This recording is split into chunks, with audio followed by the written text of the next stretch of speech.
और बुलेटिन में बात इस वक्त सबसे बड़ी खबर जो आ रही है, पश्चिम बंगाल में 65 चुनाव कर्मचारियों के नाम वोटर लिस्ट में कट गए थे, लेकिन अब सुप्रीम कोर्ट ने इस मामले में हस्तक्षेप करने से ही इनकार कर दिया। सुप्रीम कोर्ट ने मामला ट्रिब्यूनल के पास ले जाने के लिए कहा। चुनावी ड्यूटी में तैनात कर्मी वोट नहीं कर पा रहे, ये याचिकाकर्ता ने एक याचिका दाखिल की थी, यानी कि चुनाव कराएंगे लेकिन वो वोट नहीं दे पाएंगे। बंगाल में मतदाता सूची से 65 ऐसे चुनाव अधिकारियों के नाम कट गए थे।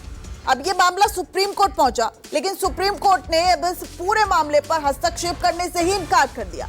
यानी कि क्या ये 65 चुनाव कर्मचारी अब वोटिंग का अधिकार इनको नहीं मिल पाएगा? ये वोटिंग तो लोगों की करवा रहे हैं, लेकिन ये खुद वोट नहीं डाल पाएंगे। अब इस अधिकार से ये वंचित रह जाएंगे, क्योंकि आज जो सुप्रीम कोर्ट ने इस पूरे मामले में हस्तक्षेप करने से इनकार कर दिया। तो पश्चिम बंगाल में मतदाता सूची के विशेष गहन पुनरीक्षण यानी एसआईआर को लेकर एक बड़ा ये विवाद सामने आया था। चुनावी ड्यूटी पर तैनात 65 अधिकारियों के नाम मतदाता सूची से हटा दिए गए। इससे नाराज इन अधिकारियों ने सुप्रीम कोर्ट में एक याचिका दर्ज की थी, लेकिन अब उस याचिका पर हस्तक्षेप करने से सुप्रीम कोर्ट ने मना कर दिया।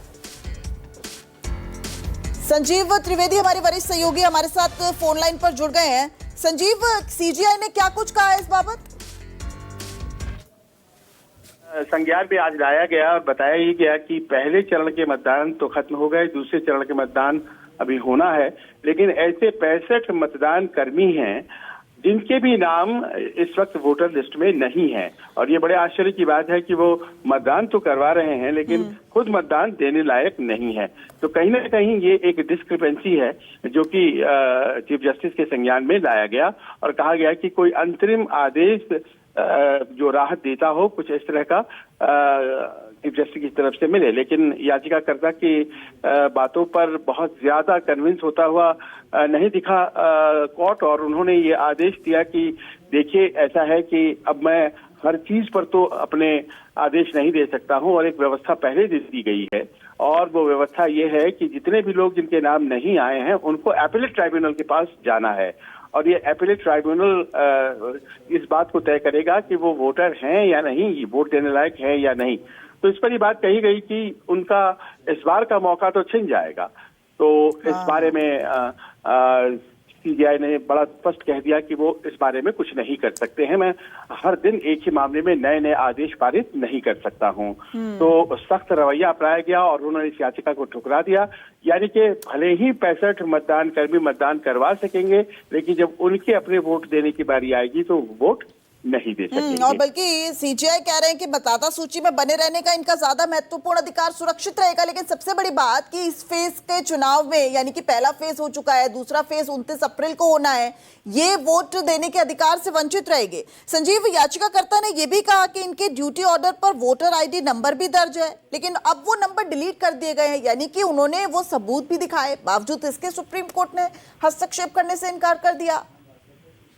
जी हाँ, वो तमाम सबूत, एपिक नंबर वो प्रस्तुत किए गए इन 65 मतदान कर्मियों के, और बताया ये गया कि पिछले चुनाव में इन्होंने वोटिंग किया है, लेकिन इस बार उनका नाम गायब है। इसका मतलब ये है कि वो वहाँ के वोटर हैं, वो वहाँ के बाशिंदे हैं, वो पश्चिम बंगाल सरकार के लिए काम करते हैं, बावजूद इसके वो वोट नहीं कर पा रहे हैं। एक लीगल बोनाफाइड सिटीजन है वो कंट्री के, और वोट नहीं कर पा रहे हैं।